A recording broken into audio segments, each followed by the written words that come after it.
Thomas 的祖先早在清朝時代1900以勞工身份移民到歐洲，所以 Thomas 一直自小在歐洲長大。當 Thomas 父親死後，他與母親及妹妹相依為命，因在歐洲的中國人是被種族歧視，所從他們只好做低賤的工作，永遠不會出人頭地。Thomas 母親知生活困苦，所以在佛堂為 Thomas 求一個楞嚴咒，以保 Thomas 平安。Thomas 自知學歷低，受歧視，又無技能，所以勤學槍法，保護自己及家人。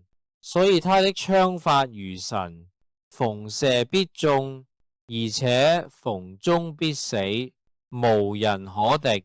他決定抱獨身主義，一生不結婚，以免連累他人。Thomas 嘅妹妹受僱於一間捕魚公司， Thomas 是漁夫， Thomas 妹妹是廚師。當時正遇德國發動戰爭，鯨吞歐洲各國，戰火迅速蔓延。有一次 Thomas 及他妹妹跟隨漁船出海工作，當漁船駛到公海時，遭遇一隻德軍巡邏船攔奪，德軍要上船檢查。德軍上船後，一個軍官向漁民說， I know your people have fled due to the war, carrying gold and valuables. I now order you to hand over all your gold and valuables, or everyone on board will be killed. This woman wants to come back with me to be my woman. Now, she must come with me immediately. Do you understand? Thomas 眼見事態嚴重，立刻拔出身上手槍，以極快的速度連環射殺德軍。所有德軍因 Thomas 的槍法如閃電快速，未能及時還擊，所以全部都被 Thomas 殺死。但有一個德軍因在船上的木柱後仍然生還，他用槍向 Thomas 發射，因 Thomas 身上掛有楞嚴咒保護，所以有一隻海鷗在 Thomas 前飛過，被射中。Thomas 避免受射殺。Thomas 以快速的槍法射殺唯一餘下的德軍。Thomas 從德軍身上檢獲一個手榴彈，將它拋進德軍船艙的機房，引起船內炸藥連續爆炸，整部德軍船迅速沉沒，全部漁船上的人安全返回漁港。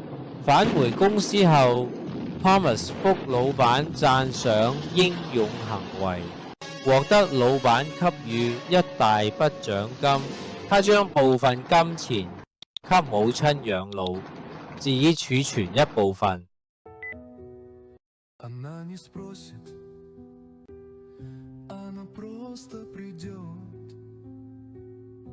戰火蔓延快速，德國軍隊已到達 Thomas 國家邊境，國家下令全部男士要當兵。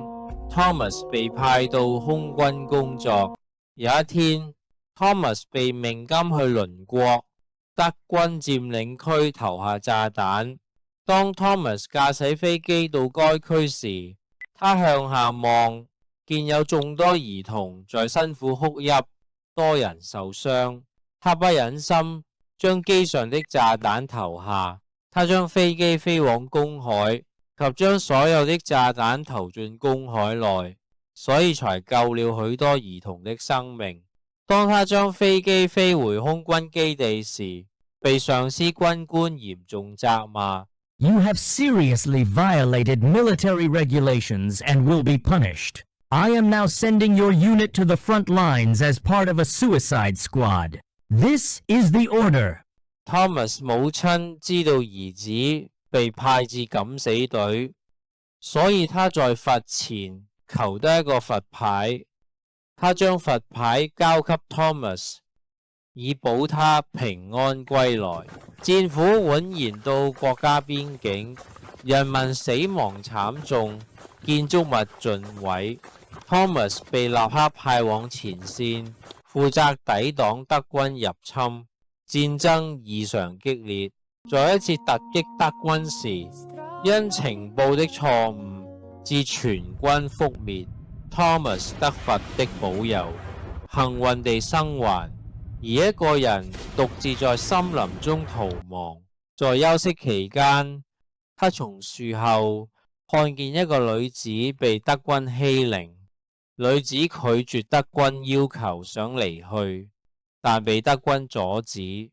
有一個軍官對女子說：This place is now under our control. If you disobey my orders, you will surely die. Do you understand? You woman, come with me. You have no choice. Help! Help!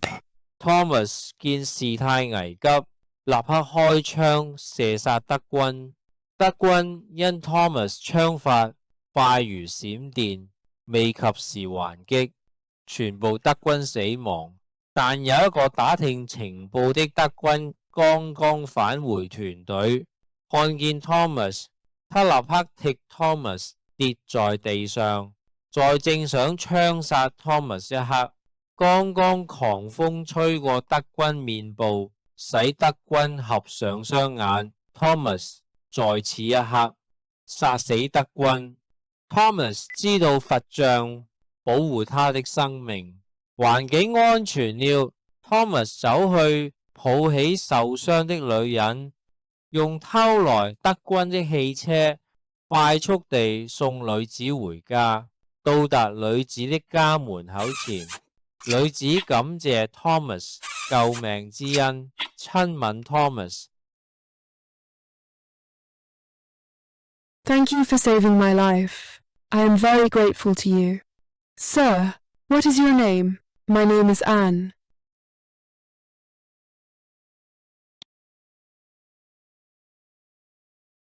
My name is Thomas.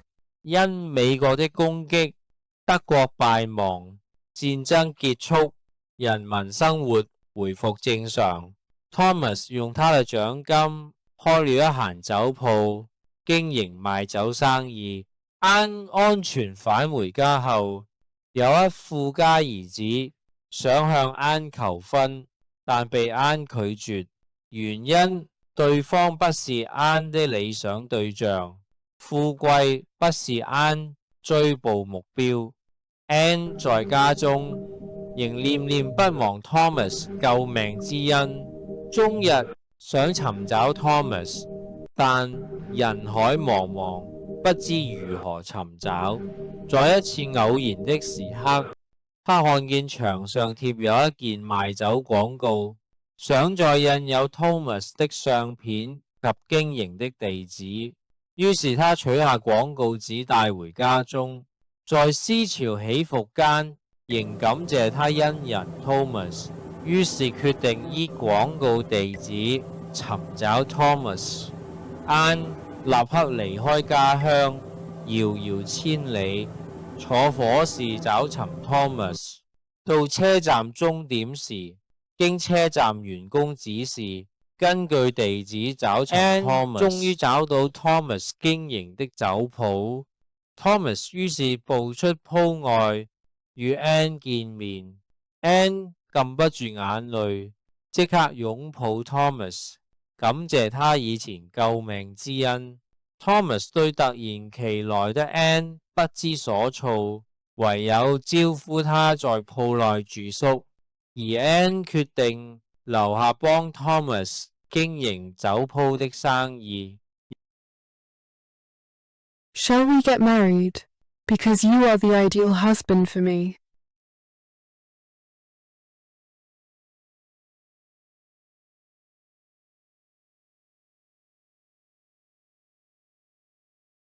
Shall we get married?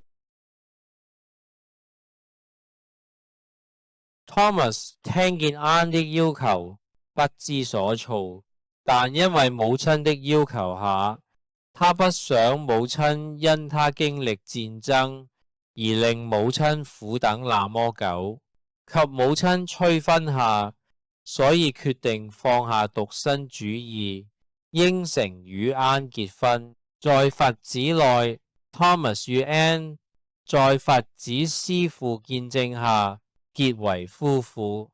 Anne 亦依傳統穿上中國式禮服，皈依佛教，做了佛門的弟子。婚後 Anne 及 Thomas 育有一女兒。Anne 感覺生活快樂及幸福。